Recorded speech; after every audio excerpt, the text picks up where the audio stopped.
आणि थेट जाऊयात घटनास्थळी। आशिष घरत आपल्यासोबत आहेत। आशिष, आत्ताचे ताजे अपडेट्स काय परिस्थिती आहे?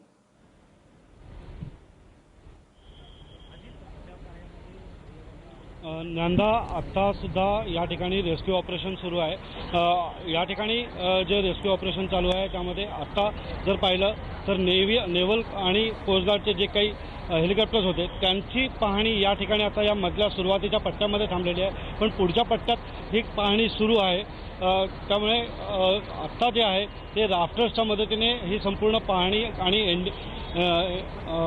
या सगळ्या राफ्टर्सच्या मदतीने ही संपूर्ण या ठिकाणी शोधकार्य सुरू आहे। मी जर आपल्या कॅमेरामॅनला सांगू इच्छिन की थोडंसं पुढे येऊन जर स्पॉट दाखवला तर आपण स्पॉट हा बघू शकतो की हा जो ब्रिज आहे, ज्या ब्रिजमध्ये जवळजवळ 30 ते 35 फुटाचा हा फक्त पट्टा हा समोर राहिलेला आहे, तर त्याच्या पुढचा जो पट्टा आहे हा जवळजवळ 125 ते 150 फुटाचा हा पट्टा पूर्ण कोसळलेला आहे।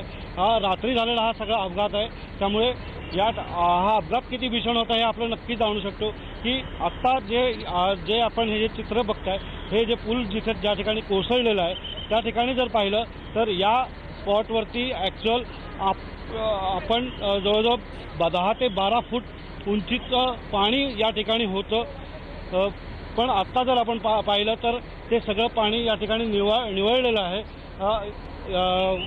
या स्पॉटवरती आता रेस्क्यू ऑपरेशन सुरू आहे। अनेक टीम्स या आतमध्ये नदीपात्रात पाठवलेल्या आहेत। आपण संपूर्ण नदीपात्र पाहू शकतो की हे किती आत्तासुद्धा आज काल रात्री झालेल्या 11 साडे 11च्या या घटनेनंतर आत्तासुद्धा जर आपण या लाटा पाहिला तर या खवळलेल्या आहेत। तर स्थानिकांच्या म्हणण्यानुसार या स्पॉटपासून जवळजवळ 200 ते 250 मीटर अंतरावरती जो हे स्पॉट आहे त्या स्पॉटपर्यंत फार गाड्या जाऊ शकतात किंवा ही वाहनं जी आहेत ती अडकली जाऊ शकतील, पण तत्पूर्वी हे जे स्थानिकांच्या म्हणण्यानुसार त्याच्या पुढे ह्या गाड्या जाऊ शकत नाही आहेत किंवा त्यामध्ये अडकलेली लोकं जी आहेत ती त्याच्या पुढे जाऊ शकणार नाहीत। त्यामुळे मुख्य शोधकार्य हे या 250 ते 300 मीटरच्या अंतरामध्येच करणं गरजेचं असल्याचं इथल्या स्थानिक गावकऱ्यांचं म्हणणं आहे। नंदा।